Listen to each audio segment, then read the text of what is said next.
Assalamualaikum warahmatullahi wabarakatuh. Berjumpa lagi dengan pelajaran IPS. Kali ini kita akan membahas peristiwa proklamasi kemerdekaan Indonesia.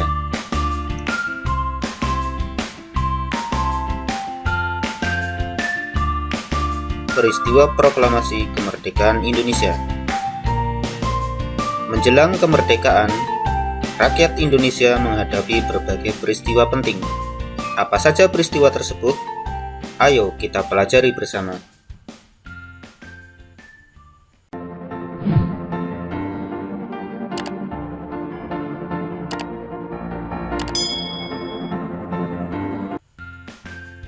Peristiwa proklamasi kemerdekaan Indonesia.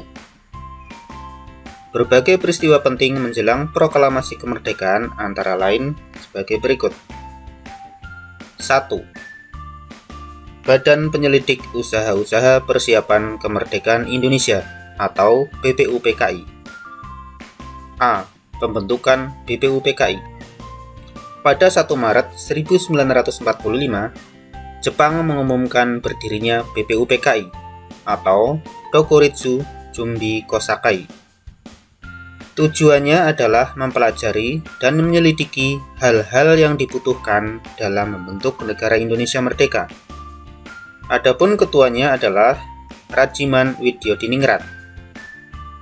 Wakil ketua Raden Panji Suroso dan anggotanya berjumlah 63 orang.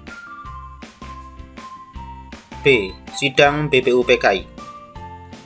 BPUPKI sidang pertama pada 29 Mei sampai 1 Juni 1945 dengan tujuan menyusun dasar negara Indonesia merdeka. 3 tokoh yang mengusulkan dasar negara adalah sebagai berikut. 1. Muhammad Yamin pada 29 Mei 1945 menyampaikan usulan dasar negara. 1.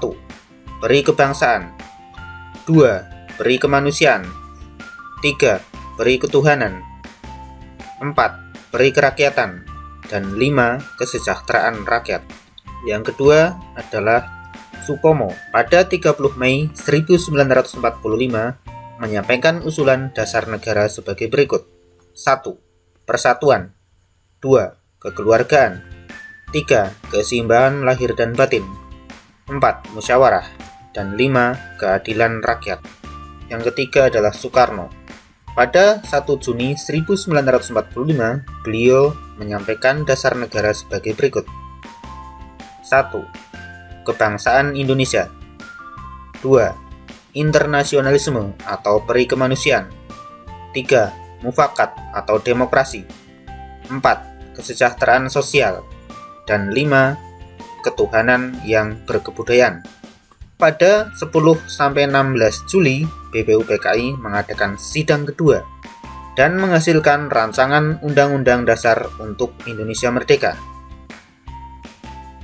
C. Panitia 9. Untuk merumuskan dasar negara sesuai usulan dalam rapat BPUPKI, dibentuklah Panitia 9 yang beranggotakan 9 orang dan diketuai oleh Soekarno. Pada 22 Juni 1945, Panitia 9 berhasil merumuskan dasar negara yang disebut Piagam Jakarta atau Jakarta Charter yang berisi sebagai berikut. 1. Ketuhanan dengan kewajiban menjalankan syariat Islam bagi pemeluk-pemeluknya. 2. Kemanusiaan yang adil dan beradab. 3. Persatuan Indonesia. 4. Kerakyatan yang dipimpin oleh hikmat kebijaksanaan dalam permusyawaratan perwakilan. 5. Keadilan sosial bagi seluruh rakyat Indonesia. Atas usulan Muhammad Hatta, kalimat pertama Piagam Jakarta diubah menjadi Ketuhanan yang Maha Esa. Hal ini adalah sebagai wujud toleransi antar umat beragama. Adapun Piagam Jakarta secara keseluruhan lengkapnya adalah seperti gambar di samping ini, yang sekarang adalah dijadikan sebagai pembukaan Undang-Undang Dasar Negara Republik Indonesia tahun 1945. D. Pembentukan Panitia Persiapan Kemerdekaan Indonesia atau PPKI. PPKI atau Dokuritsu Jumbi Inkai dibentuk pada 7 Agustus 1945. Tugasnya adalah menetapkan dan mengesahkan rancangan dasar negara yang telah dibuat oleh BPUPKI. Ketuanya adalah Soekarno dan wakil ketuanya adalah Muhammad Hatta. Anggotanya berjumlah 21 orang. Ini adalah gambar suasana sidang PPKI. Peristiwa Rengas Dengklok. Sultan Syahrir dan golongan muda lainnya mengadakan rapat di Lembaga Bakteriologi Jalan Pegangsaan Timur, Jakarta, dengan hasil bahwa proklamasi harus segera dilaksanakan. Mereka kemudian membawa Soekarno dan Muhammad Hatta ke Rengas Dengklok. Tujuannya untuk menjauhkan kedua tokoh tersebut dari pengaruh Jepang, sehingga mau memproklamasikan kemerdekaan Indonesia secepat mungkin. 3. Peristiwa penyusunan naskah proklamasi. Setelah berdiskusi dengan golongan muda, Soekarno dan Muhammad Hatta setuju untuk segera melaksanakan proklamasi. Wikana dan Yusuf Kunto membawa kedua tokoh tersebut kembali ke Jakarta. Soekarno kemudian memimpin rapat PPKI di rumah Laksamana Tadashi Maeda. Rapat tersebut bertujuan menyusun naskah proklamasi kemerdekaan Indonesia. Kalimat pertama naskah proklamasi diusulkan oleh Ahmad Subarjo. Kalimat kedua diusulkan oleh Muhammad Hatta, kemudian ditulis tangan oleh Soekarno. Selanjutnya diketik oleh Sayuti Melik.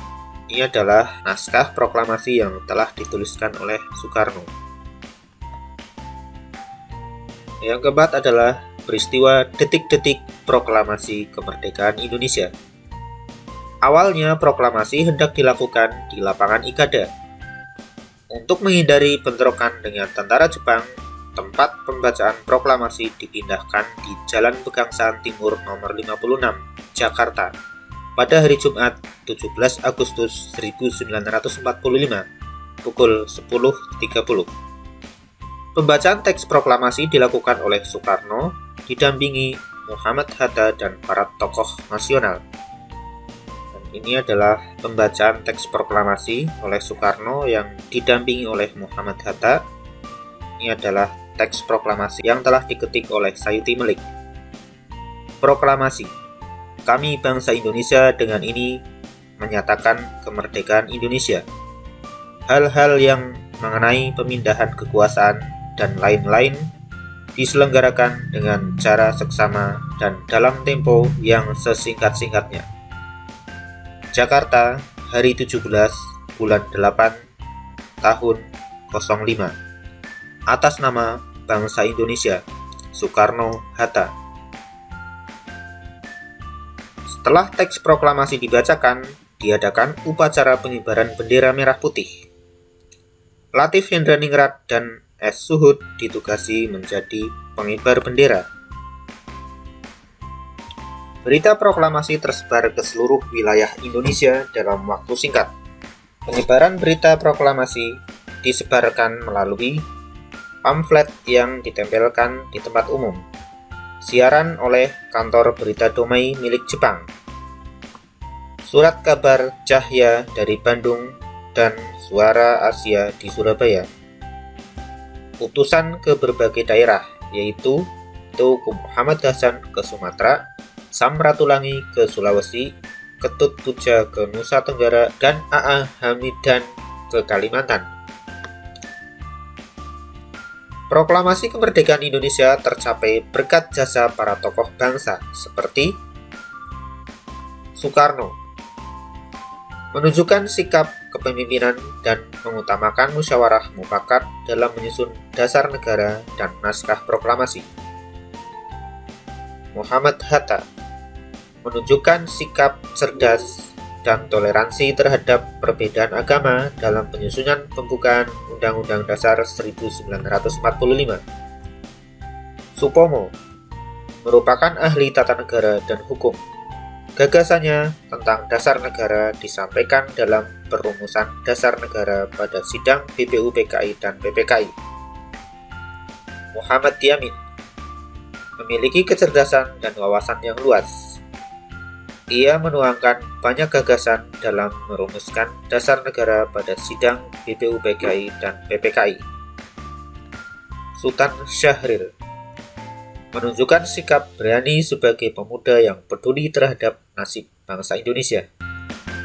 Ia mengajak para pemuda mendesak Soekarno dan Muhammad Hatta untuk segera memproklamasikan kemerdekaan Indonesia. Demikianlah pembahasan tentang peristiwa proklamasi kemerdekaan Indonesia kali ini. Semoga bermanfaat. Wassalamualaikum warahmatullahi wabarakatuh.